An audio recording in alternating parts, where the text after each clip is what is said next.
J'ai coupé les micros à tout le monde et je vous laisse, par contre, les réactiver si vous avez des questions au fur et à mesure. Je répondrai à vos questions avec grand plaisir et si vous n'avez pas le temps pendant la présentation, j'y répondrai à la fin de la présentation qui devrait durer comme le premier module de la loi sur les finances d'il y a un mois en arrière, environ une trentaine de minutes, je pense, maximum. Donc déjà, bienvenue à tous. Pour ceux qui n'étaient pas là le mois dernier, donc c'est le module numéro 2. Donc ce module est consacré uniquement, comme indiqué dans le titre, à la LSF 2026, donc la loi sur les finances 2026 définitive, mais pour les professionnels et les entreprises. Nous avons vu le mois dernier celle pour les particuliers. Si vous ne l'avez pas vue, je vous propose de regarder la vidéo que Philippe a envoyée, parce que j'enregistre systématiquement ces présentations. Si vous ne l'avez pas eu, demandez à Philippe ou à moi-même et on vous renverra la vidéo avec grand plaisir. Donc aujourd'hui, le module 2 de cette formation de loi sur les finances 2026. Je vous rappelle qu'à ce stade, curieusement, j'ai jamais fait les formations aussi tôt et aussi tard. Enfin, je m'explique. La loi sur les finances, d'habitude, je la fais tout début janvier parce qu'on a un budget qui arrive fin décembre. Là, comme vous le savez, le budget, il est arrivé que tardivement sur le fin janvier, début février. Donc, je la fais tard pour cette raison, mais je la fais tôt parce qu'on n'a toujours pas les décrets d'application.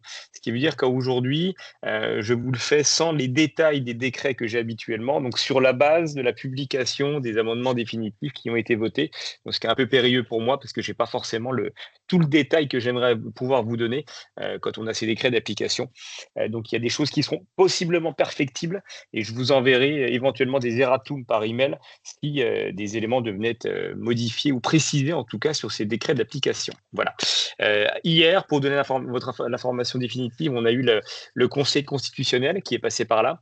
Donc on n'a pas eu de censure, à part sur des points techniques mineurs, mais il n'y a pas eu de censure de tous les articles que j'ai pu vous expliciter le mois dernier et que je vais vous expliquer aujourd'hui. Donc ce qui veut dire que comme le Conseil constitutionnel est passé, on devra avoir les décrets d'application et l'inscription dans le CGI et surtout dans le BOFIP, c'est ça qui m'intéresse, dans les semaines à venir, donc courant du mois de mars.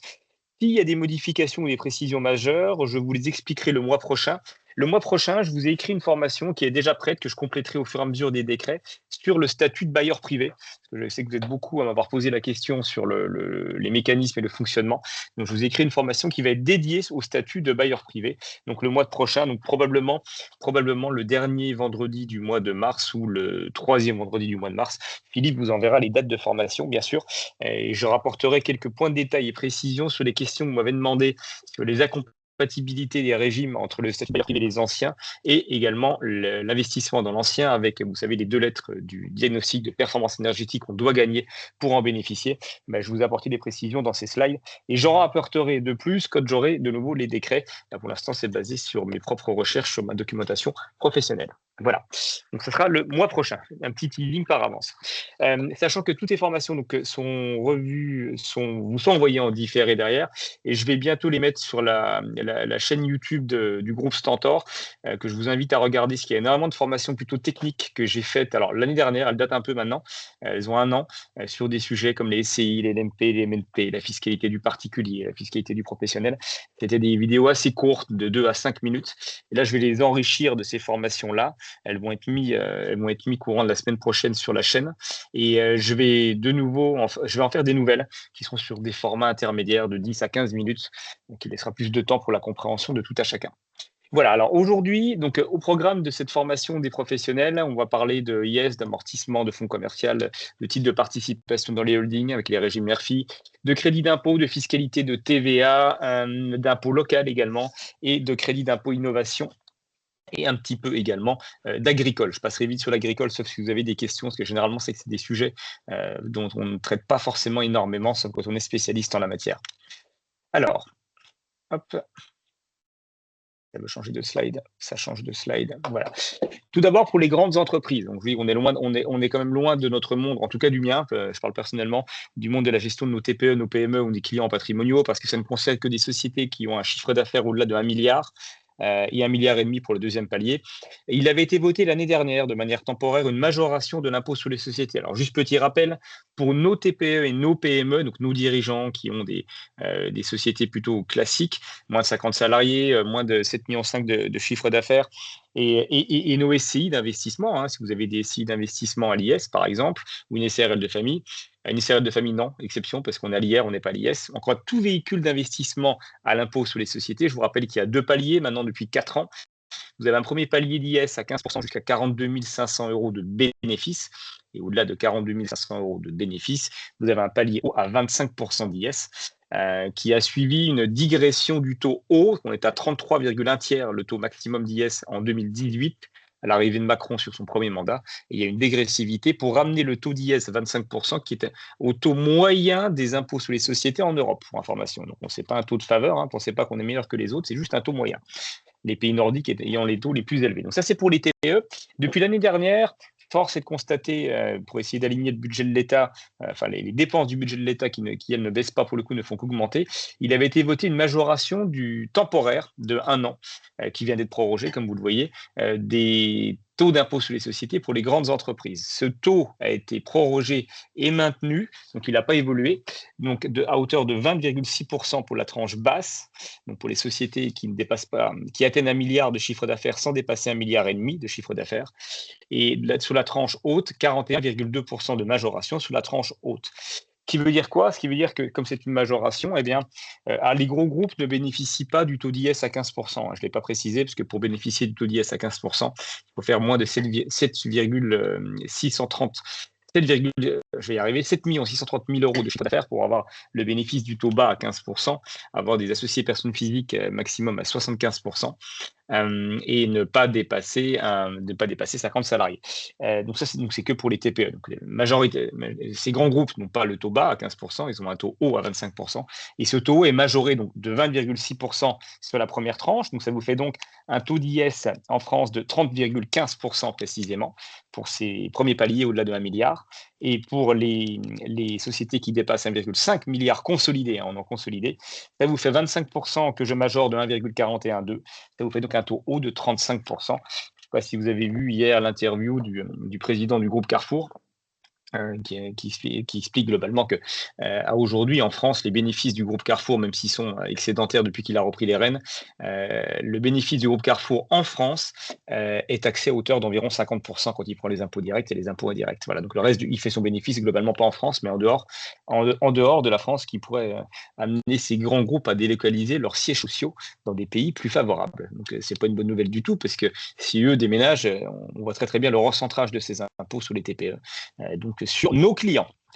Donc voilà, donc prorogation, maintien de cette hausse, et pour l'instant, pour une durée reconductible 2026, mais non verrouillée, ce qui veut dire que ça pourrait être reconductible sur les années d'après, malheureusement. Fonds de commerce et amortissement, là, ça peut concerner nos clients. Pour le coup, c'était une mesure Covid qui avait été proposée en 2020.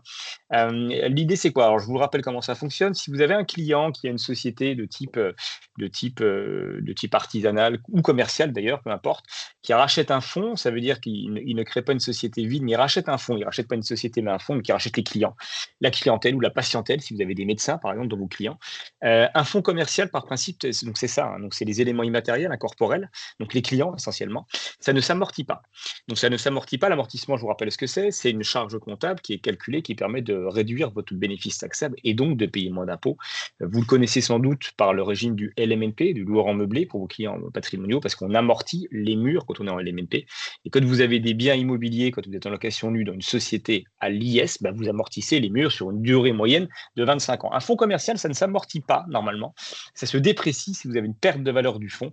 Une perte de valeur du fonds, c'est quoi? Une baisse de l'activité, baisse du chiffre d'affaires de manière significative. Vous pouviez, c'était une obligation d'ailleurs, de passer une dépréciation. Une dépréciation, ça veut dire qu'elle est temporaire. C'est une charge qui vient en moins de votre bénéfice taxable, mais qui peut être reprise le jour où vous avez des éléments positifs de croissance, donc qui viennent annihiler finalement cette perte de valeur de votre fonds. Pendant la phase de Covid, pour aider les entreprises, indépendamment du PGE que vous avez connu, du prêt des entreprises et des aides au chômage partiel, il avait été institué cet amortissement sur 10 ans d'un fonds commercial qui devait mourir de sa belle mort cette année, donc au 31/12/2025, enfin plutôt l'année dernière. Et bien cet amortissement de 10 ans est prolongé jusqu'à 2029. Et ça concerne l'exercice ouvert à compter du 1er janvier 2026. Donc c'est une bonne nouvelle. Ça veut dire que là, ce n'est pas une faculté, une obligation, parce que vous avez une perte de valeur. C'est simplement un droit que vous avez de déclencher cet amortissement de votre fonds commercial pour une durée de 10 ans. Donc ça va venir baisser votre bénéfice taxable de nos clients TPE et donc réduire leur imposition sur les bénéfices. Ça concerne à la fois les fonds à l'impôt sur le revenu et à l'impôt sur les sociétés. Donc tout le monde est concerné par cette mesure qui n'est dorénavant donc plus une mesure Covid, mais une mesure de portée générale. Intérêt des comptes courants, taux, preuve marché. Alors, taux de marché élargi mais limité. Je vous explique déjà ce que c'est. Alors, vous le connaissez déjà. Vous savez que dans une société, on peut avoir un compte courant d'associé. Un compte courant d'associé, c'est quoi? C'est une somme d'argent que vous prêtez à votre société pour la faire se développer. Alors, vous la prêtez soit parce que vous avez une holding de tête et vous prêtez votre argent à vos filiales, donc c'est un prêt personne morale, soit si vous êtes personne physique, vous faites un prêt à votre société, c'est un compte courant d'associé. Ça, vous le voyez très souvent si vous avez des clients qui créent des sociétés civiles à l'IS, très souvent, pour y loger des parts de SCPI, ce qui est quand même très courant. Si vous les financez par emprunt, bon, il y a très peu de comptes courants la première année, vous avez un compte courant qui se crée dans le temps, qui correspond à l'effort d'épargne que vous mettez tous les mois. Si par contre vous avez un client qui investit en cash, ça veut dire qu'il va acheter avec son argent propre, sans crédit.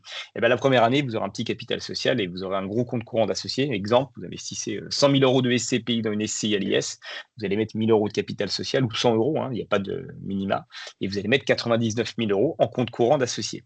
Cette somme est récupérable sans aucune fiscalité et vous pouvez lui faire porter un intérêt. Comme c'est un prêt que vous faites en tant que personne physique à votre société, et bien comme c'est un prêt, vous avez le droit de demander une rémunération, donc un intérêt du compte courant, comme une banque le demande sur un prêt légal, si vous voulez. Ces intérêts, malheureusement, sont réglementés et limités par l'État. Donc, vous avez des taux qui sont publiés tous les mois. Pour vous donner un ordre de grandeur, le taux en vigueur sur le mois de janvier tourne autour de 4,06%. Ce qui veut dire que si vous dites, bah moi, je prête à ma société à un taux de 5%, c'est votre droit, mais dans la société qui est à l'IS, donc dans votre SI, dans mon exemple, vous ne pourrez déduire que le taux légal en vigueur, ça veut dire les 4,06% qui sont en vigueur là en janvier 2026. Donc vous allez perdre 1 point dans mon exemple.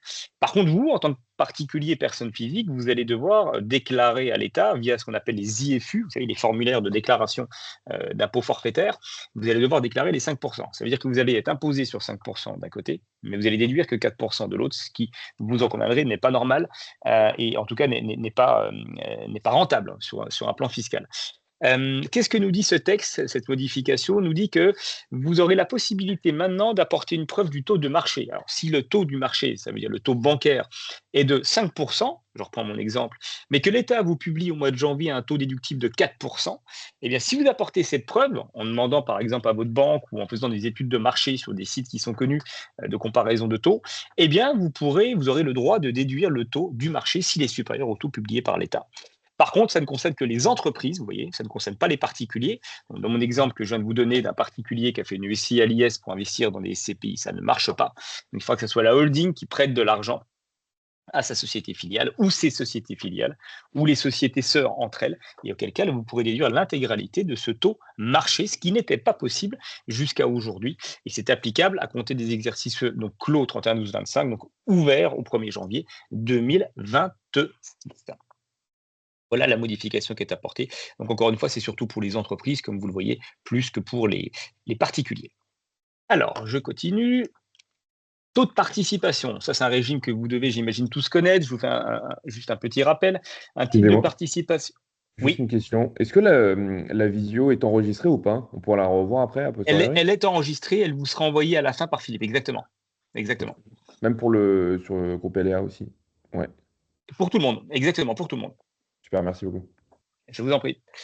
Alors, type de participation. Donc, je vous rappelle, c'est le régime favori, celui pour lequel on fait généralement des holdings. Le fonctionnement est le suivant. Toute société qui est détenue à minima à hauteur de 5% par une société, donc la holding détient ses filiales ou la filiale détient sa sous-filiale, peu importe quel niveau d'interposition. À partir de 5% de taux de détention, vous avez la possibilité d'avoir ce régime Murphy. Ce régime Murphy, je vous rappelle quels sont ses intérêts. Vous en avez 2 qui sont très significatifs. Le premier, c'est le fait d'avoir une non-taxation des dividendes, si ce n'est une quote-part de 5%, c'est-à-dire que les dividendes qui remontent des sociétés filiales à la maison mère sont exonérés, sauf 5% étant fiscalisés. Donc, si vous faites 5% finalement d'un taux d'IS de 25%, ça vous fait un taux de 1,25 au lieu des 30% de flat tax qui, vous savez, sont devenus 31,40 depuis la loi sur les finances 2026, pour rappel. Donc ça, c'est le premier avantage. Et le deuxième avantage, c'est pour les plus-values de cession. Si votre holding vend une filiale, plutôt que de payer donc 31,40% de flat tax désormais, eh bien, vous ne payerez qu'une quote-part de 12% d'un taux d'IS de 25%, 12% fois le taux d'IS, 25%. Donc, si je vous fais le calcul, je ne le fais pas de tête, je suis feignant ce matin, ça vous fait un taux de 3%, j'aurais pu le faire de tête, donc ça vous fait 3% au lieu des 31,40. Donc ça ne change pas, hein, c'est toujours la même chose à aujourd'hui. Je vous le dis parce que dans les nombreux amendements qui avaient été proposés, alors que je ne vous ai pas mis dans ces slides, je ne vous ai pas mis tous les amendements qui ont été supprimés, sinon les slides auraient duré une journée complète, 8 heures, je pense, facilement. Il avait été prévu de rogner, voire de supprimer cette non-taxation sur une partie de la plus-value, par exemple, entre autres. Hein. Donc ça n'a pas été repris. La seule chose qui a été changée, et ce qui est plutôt intéressante, c'est la création d'un sous-compte fiscal. C'est une décision qui sera désormais opposable. Ça veut dire quoi? Ça veut dire que dans la comptabilité aujourd'hui, on a un compte titre de participation qui est un compte 261, s'il y a des gens qui ont des formations comptables parmi vous, et non pas un compte 271, qui est un compte de titre de placement, hein, globalement. Là, vous aurez un nouveau compte spécifique fiscal qu'on va appeler un titre à long terme, qui va permettre d'apporter la preuve à l'administration fiscale que vous avez bien un titre de participation long terme et que vous pouvez bénéficier du régime Murphy. C'est une présomption irréfragable. Ça veut dire quoi? Ça veut dire que charge à l'administration fiscale de prouver le contraire. Donc ça, c'est un énorme argument, parce qu'aujourd'hui, c'était plutôt l'inverse qui se passait dans les contrôles. C'est à vous de prouver que vous étiez trompé de compte pour bénéficier du régime du long terme, et donc à savoir détenir les titres à hauteur d'au moins 5% et un minima de plus de 2 ans de détention pour en bénéficier lors de la cession. Eh ben, désormais, ça ne sera plus le cas, parce qu'on aura un titre, on aura un compte spécifique. Donc l'objectif de cette mesure, elle est plutôt bonne. Ça va être de sécuriser ce régime long terme par ce filet de sécurité, tel qu'ils l'ont appelé, lors des échanges parlementaires. Petite précision aussi, je vous ai donné le taux. Le taux, je vous ai dit, c'est un taux de détention de 5%. Ça, c'est vrai, c'est un taux, c'est une présomption absolue. Vous pouvez bénéficier du régime de participation à long terme à partir d'un taux de détention de 2,5%. Mais ça nécessite d'avoir deux critères. Ça veut dire prouver qu'avec vos 2,5%, personne n'a un contrôle plus majoritaire que le vôtre et que vous avez, par l'objet de pactes d'actionnaires ou d'associés, le contrôle dans les assemblées générales. Et donc, auquel cas, eh ben, vous êtes comme décisionnaire avec vos 2,5%. Et auquel cas, vous avez bien la qualification de titre de participation avec tous les avantages que je vous ai évoqués. Un peu plus compliqué à prouver, mais je vous dis ça pourquoi? C'est que le fait d'avoir ce filet de sécurité supplémentaire, ça va permettre de pouvoir bénéficier plus facilement, avec un risque fiscal beaucoup plus faible qu'avant, de ce régime de titre de participation à long terme, dit Murphy. Entreprise individuelle à l'IS. Alors, pour rappel, depuis maintenant 4 ans, si j'ai bonne mémoire, les entreprises individuelles ont la possibilité d'opter à l'IS. Donc, on a toujours connu de tout temps une entreprise individuelle qui n'est pas une société. Quand vous êtes en BNC, par exemple, c'est une entreprise individuelle. Quand vous êtes en BIC, parce que vous avez un fonds commercial, vous êtes en entreprise individuelle. Vous êtes avocat BNC, évidemment, vous êtes en entreprise individuelle. Un LMNP, qui est en régime BIC, c'est une entreprise individuelle également. Par principe et par nature, quand vous créez une entreprise individuelle, elle est à l'impôt sur le revenu, dit régime de la translucidité fiscale.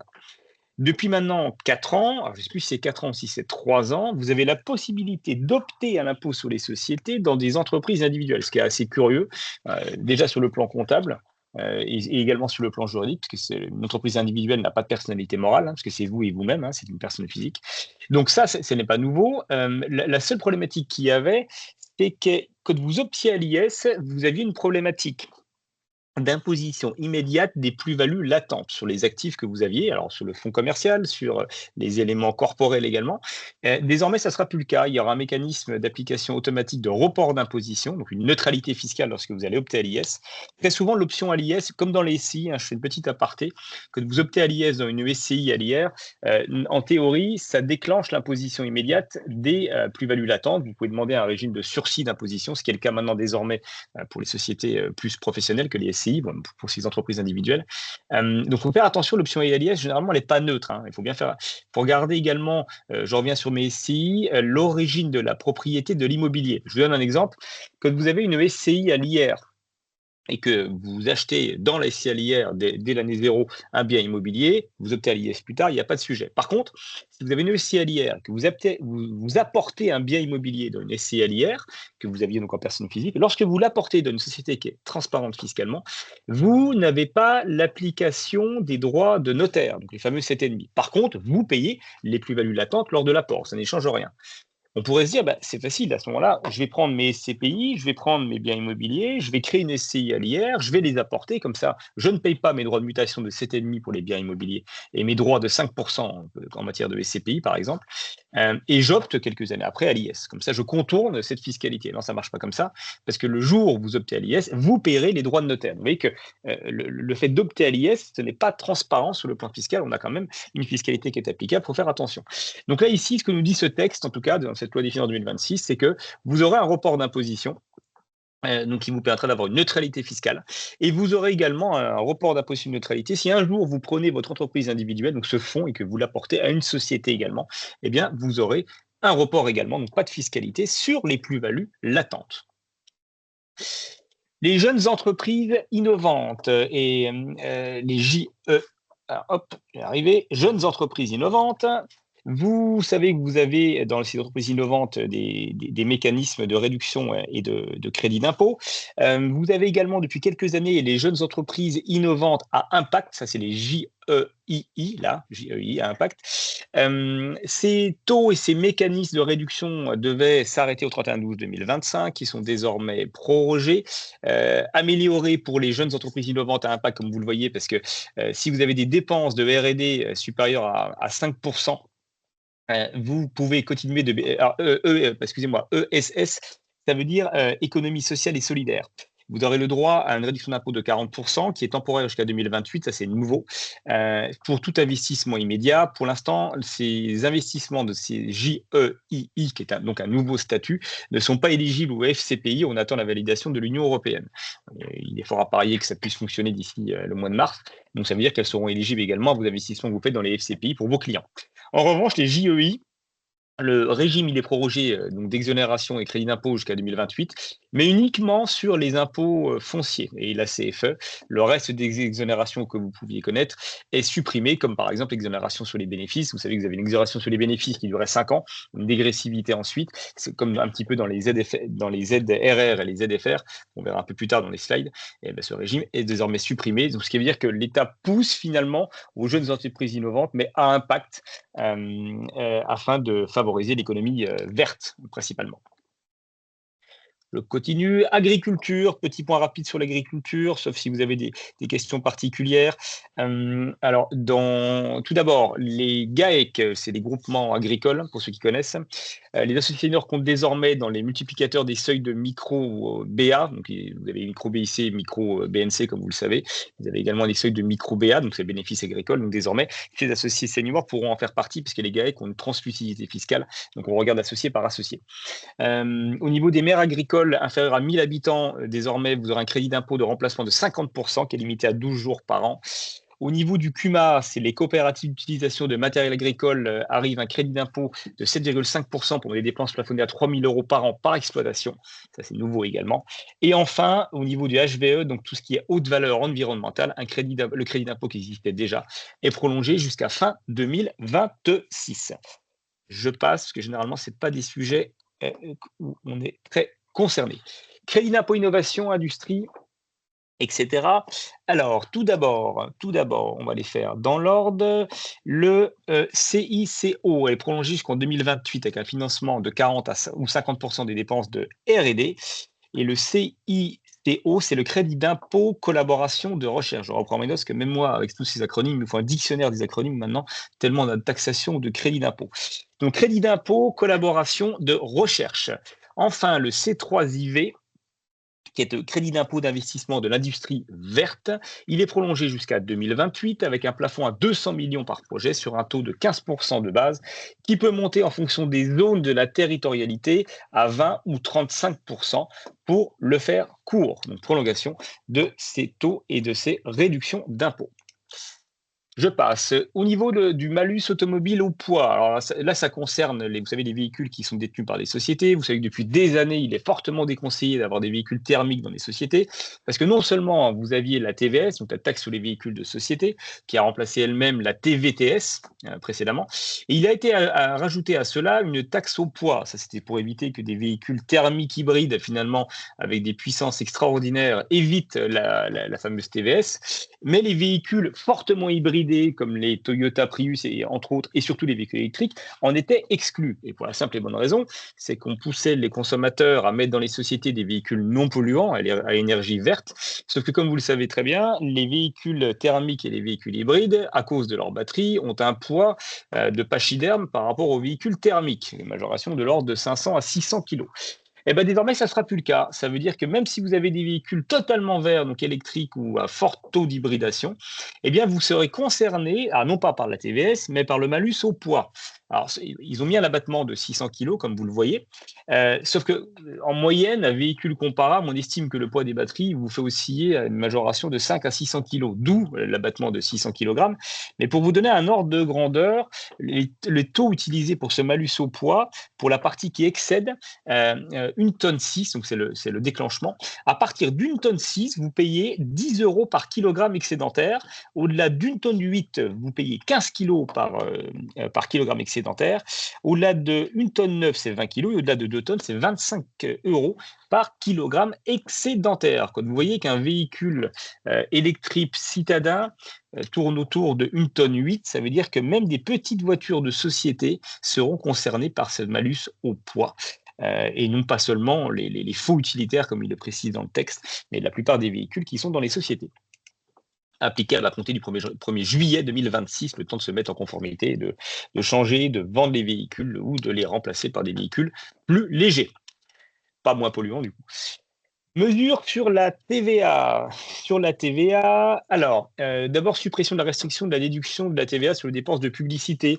Vous savez que quand vous aviez des investissements publicitaires, c'est très souvent le cas de la grande distribution dans les magasins, et que vous aviez des fascicules, des prospectus et puis des échantillons gratuits, vous aviez une limitation du montant par an de ces cadeaux, des échantillons publicitaires, sans rentrer dans le détail des montants. Désormais, ça ne sera plus le cas. Vous pourrez déduire l'intégralité de cette TVA, alors y compris a priori, vous savez, vous avez le droit à 69 euros par an de cadeaux clients TTC, pour lequel vous pouvez déduire de la TVA. Donc, si vous offrez une bouteille de champagne à chacun de vos clients, une boîte de chocolat, jusqu'ici, c'était limité à 69 euros TTC par an. Au-delà, vous pouviez les déduire fiscalement, mais vous ne pouviez pas récupérer de la TVA. Simplement, c'est une problématique de TVA ici. Désormais, a priori, ça ne sera plus le cas. Donc, vous pourrez déduire l'intégralité de la TVA sur ces cadeaux clients et sur les frais publicitaires engagés. Sur la TVA 5,5 pour les pompes à chaleur, donc tout ce qui est investissement écologique, durable, énergétique, qu'est-ce qui se passe? Vous avez une extension de cette TVA minorée à 5,5 et non pas une TVA à 20% sur les pompes à chaleur RR, sur les réseaux de froid urbains et sur les panneaux photovoltaïques qui sont désormais avec une TVA à 5,5, ce qui devrait réduire leur prix de vente. Conditionné par contre à ce que ce soit installé par un installateur certifié et agréé. Au niveau des forêts, TVA à 10%, pardon, au lieu de 20% sur les travaux civicoles et exploitation de prévention incendie, jusqu'au 31/12/2028. Et pour finir sur ce slide, l'article sur la franchise en TVA, de base, il y avait une révision des seuils qui était prévue, elle a été supprimée, et la baisse de TVA sur les réparations à 20% qui devait passer à 5,5% a été supprimée également. Audiovisuel et mécénat, tout ce qui est crédit d'impôt, mécénat, animation, entreprise. Alors, tout ce qui est crédit d'impôt, animation audiovisuelle, plafond de 3 000 passe à 6 000 euros par minute pour en avoir le droit. Le C2I, qui pour rappel, le crédit d'impôt international audiovisuel et cinéma, est prolongé jusqu'à 2028, avec clause de grand-père pour les productions et les agréments provisoires. Les salaires des acteurs extra-Union européenne est plafonné à 30%, mais peut être inclus dans le budget. Et enfin, le crédit d'impôt mécénat. Alors, juste pour rappel, le crédit d'impôt mécénat entreprise, c'est sûrement celui que vous connaissez le plus. Quand vous faites un don à une entreprise, vous avez le droit de déduire 60% du montant que vous versez. Alors, généralement, c'est quand vous faites un prêt d'une société à une autre société ou une association caritative, bien sûr. Donc, quand vous faites ce don, ce n'est pas une charge déductible de votre résultat taxable. Par contre, vous avez le droit de déduire de votre IS ou de votre IR 60% du montant qui est versé, dans la limite de 0,5% de votre chiffre d'affaires ou 20 000 euros si le montant est plus favorable pour vous. Ça, ce n'est pas nouveau. Sauf que ce crédit d'impôt mécénat devait s'arrêter, généralement, ils le votent pour une durée de 3 à 5 ans, au 31/12/2025. Il est prolongé dans les mêmes conditions que je viens de vous évoquer, donc avec ce crédit d'impôt de 60% jusqu'à 2028. Par contre, précision, le don que vous faites n'est pas une charge déductible, hein. C'est bien une réduction, hein, réduction d'impôt, enfin un crédit d'impôt d'ailleurs, qui peut être remboursable en moins de votre IR ou de votre IS. Impôts locaux, CFE, valeurs locatives et gîtes.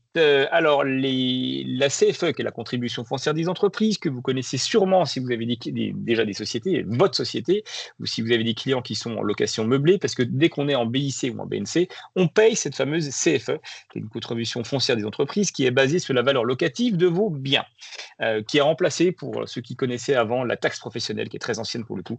Elle a été remplacée par cette combinaison CFE et la CVAE, qui est la contribution sur la valeur ajoutée des entreprises, qui devait être supprimée progressivement et qui a été remis au goût du jour l'année dernière, faute de budget, et qui devrait être supprimée dans les prochaines années, dont on n'a pas la dégressivité pour l'instant. Qu'est-ce qui se passe ici? Donc, on a un changement de la définition. La CFE ne concerne plus les sociétés, mais elle est remplacée par le mot entité. Ah, on vous dit que c'est une sécurisation interprétative. Moi, je ne le vois pas comme ça, je le vois plutôt comme une extension, parce qu'à partir du moment donné, on parle d'entité, ça veut dire que les entreprises individuelles seront dans la CFE, et donc certaines activités, comme par exemple les gîtes ruraux, alors certains gîtes ruraux en étaient exclus. En bas à droite, vous voyez que la définition légale ne change pas, donc on reste soumis à CFE, mais certaines activités, par exemple para-hôtelières, qui étaient exclues, je pense aux chambres d'hôtes de la CFE, si vous étiez classé, et ben, du coup, seront dans le champ d'application de cette CFE et de la revalorisation des valeurs locatives, si tel était le cas. Valeurs locatives, report plus nouveau mécanisme d'atténuation. Alors, la RVLLP pour les locaux pro, c'est la révision des valeurs locatives des locaux professionnels. Et la RVLLH, c'est donc la revalorisation des valeurs locatives des locaux d'habitation. Généralement, par période triennale, donc tous les 3 ans, l'État revalorise ses bases pour tenir compte des conditions de marché, ce qui n'est jamais de bonne nouvelle pour nous, parce que ça concerne tous les impôts de type taxe d'habitation et de type CFE également, et vont revaloriser les bases, ça veut dire l'assiette de la taxation, pas les taux, parce que les taux sont à la fois étatiques, communaux et régionaux. Cette revalorisation devait être faite là, elle est prolongée pour le coup, il y aura un report d'impact donc en 2027 pour la RVLLP, donc pour les pros, et pour les habitations, c'est repoussé à 2028, ce qui est une bonne nouvelle pour nous, parce que ça veut dire qu'on ne paiera pas plus de taxation, en tout cas cette année. Cette année, c'est 2026. Il ne faut pas sabrer de champagne parce que c'est juste prolongé, enfin repoussé, mais ce n'est pas supprimé. Taxe sur les logements vacants. Alors, jusqu'ici, pour vous rappeler le fonctionnement, on avait une TLV, ce qui était la taxe sur les logements vacants, qui correspondait à des logements vacants pendant plus d'un an dans des zones tendues, donc certaines zones du territoire, hein, ce n'était pas tout le monde. Et vous aviez la THLV, qui est la taxe d'habitation sur les logements vacants, en dehors de ces zones tendues du territoire, pour des logements vacants au-delà de 2 ans. Ces deux taxes sont fusionnées en une seule,